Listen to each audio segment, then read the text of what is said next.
আমাদের দাবি মানতে হবে। মূলত বৈষম্য বিরোধী ছাত্র আন্দোলন কোটা সংস্কার আন্দোলনের নিমিত্তে গঠিত হয় যে সংগঠন, আমরা মৌলভীবাজার সরকারি কলেজ শাখা থেকে করছি। তো মূলত এই আন্দোলনটা শুরু হয়েছিল 10 তারিখে আমরা কলেজের সামনেই প্রোগ্রাম করি, 13 তারিখেও।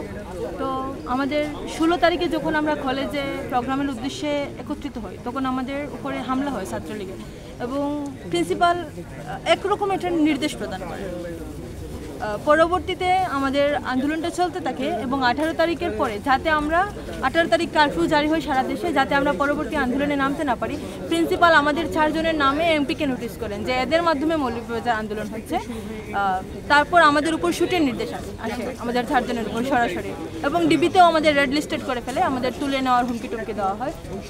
যাই হোক, এগুলা এই ক্রমান্বয়ে দীর্ঘ একটা ক্রান্তিকাল অতিক্রম করে আমরা একরকমের বিজয় অর্জন করেছি, যদিও এটা চূড়ান্ত বিজয় কোনোভাবেই বলা যায় না, নামমাত্র বিজয় অর্জন করেছি। তো আমরা চাই না আমাদের যারা ছাত্রদের একটি ক্যাম্পাসে থেকে ছাত্রদের প্রতিনিধিত্ব না করতে পারে। মূলত এই পুরো ক্যাম্পাসটাই ছাত্রদের, একটা ক্যাম্পাস ছাত্রদের ক্যাম্পাসে, একটি ক্যাম্পাসে থেকে ছাত্রদের প্রতিনিধিত্ব যারা করতে না পারে, আমরা আমাদের প্রতিনিধি রূপে চাই না। যে শিক্ষক আমাদের শুটের নির্দেশ দিতে পারে, যে শিক্ষকের নেতৃত্বে আমাদের উপর হামলা হতে পারে, আমার সরাসরি একটি যৌক্তিক আন্দোলনের বিরোধিতা করতে পারে, এরকম শিক্ষককে আমরা চাই না। তো এখানে আমাদের 8 দফা দাবি ছিল, এর মধ্যে আমাদের অধ্যক্ষের পদত্যাগ সহ আর 2 জন স্যারের ব্যাপারে লেখা আছে। তারপর আমাদের মাত্র কয়েকদিন আগে আমাদের কলেজের সন্দীপন প্রকাশ হলো। আমি খুব অবাক হলাম, আমি বাংলা বিভাগের ডিগ্রি শিক্ষার্থী, কিন্তু ওইখানে আমাদের কোনো ছাত্র প্রতিনিধি ছিল না। আজকে যে দাবিগুলো রয়েছে আমাদের 10 দফা দাবি, এটা সাধারণ শিক্ষার্থী এবং বৈষম্য বিরোধী ছাত্র আন্দোলন যারা আমরা শিক্ষার্থী আছি সবাই মিলে আমাদের একটি দফা দাবি আর কিছু 10 দফা। সেই দাবিগুলো খুবই যৌক্তিক, কারণ আমাদের আন্দোলনের সময় শিক্ষকরা আমাদের পাশে থাকার কথা ছিল, কারণ আমরা কিন্তু অন্যায়ের জন্য কোনো লড়িনি, কোনো বাধার জন্য লড়িনি, কিন্তু তারা আমাদের সহযোগিতা না করে বরং তারা আমাদের পাশে না, তারা আমাদের বিরোধী প্রতিপক্ষ হয়েছে, আমাদের কোনো ধরনের সহযোগিতা করেনি, এবং আমাদের ছাত্রদের উপর গুলির পর্যন্ত নির্দেশ দিয়েছে। কিছু শিক্ষক তারা প্রশাসনের কাছে দিয়েছে যে আমাদের তালিকা করে দিয়েছে এই শিক্ষার্থীদেরকে গুলি করে মারতে হবে, এবং আমাদের পাশে কোনো ধরনের সহযোগিতা করেনি, যার জন্য আমরা শিক্ষার্থীরা মিলে 10 দফা দাবি দিয়েছি, যে দাবিগুলো মানতে হবে। আর না মানলে আগামী 48 ঘন্টার মধ্যে এই কলেজে কোনো রকম কার্যক্রম আমরা হতে দেব না, সব বন্ধ রাখবো, এবং আমাদের দাবিগুলো নিয়ে আমাদের প্রশাসন বলেছেন আগামীকাল আমাদের সাথে বসবেন, এবং আমাদের যে দাবিগুলো রয়েছে সেগুলো যৌক্তিক দাবি, পুরো অযৌক্তিক কোনো দাবি দেওয়া আমরা করিনি। সো আমাদের দাবিগুলো মানতে হবে, না হলে কোনো ধরনের কার্যক্রম আমরা এই কলেজে করতে দিব না। মৌলভীবাজার সরকারি কলেজের পক্ষ থেকে বৈষম্য বিরোধী ছাত্র আন্দোলন মৌলভীবাজারের ব্যানারে আমি আহবাব হামিদি সাধারণ ছাত্র জনতার পক্ষ থেকে আপনাদের সামনে আমাদের কিছু 8 দফা দাবি তুলে ধরছি।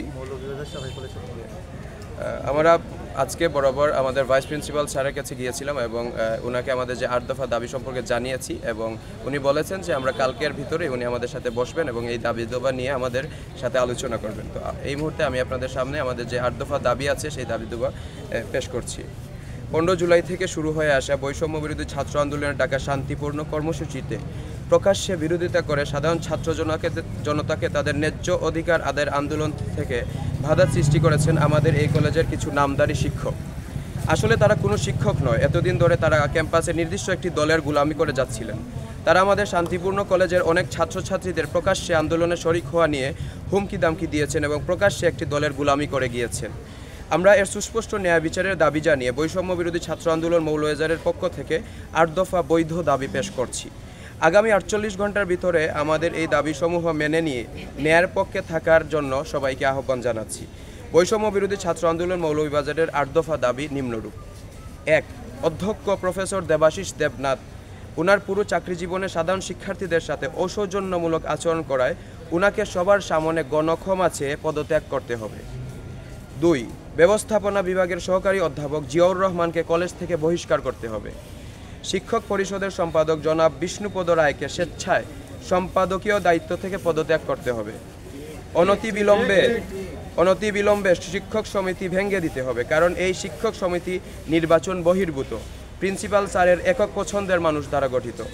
মৌলভীবাজারে অনুষ্ঠিত শান্তিপূর্ণ কর্মসূচিতে সাধারণ ছাত্রছাত্রীদের উপর নৃশংসভাবে অস্ত্রশস্ত্র নিয়ে আক্রমণ করেছে তাদের চিহ্নিত করে শাস্তির আওতায় এনে কলেজ থেকে বহিষ্কার করতে হবে।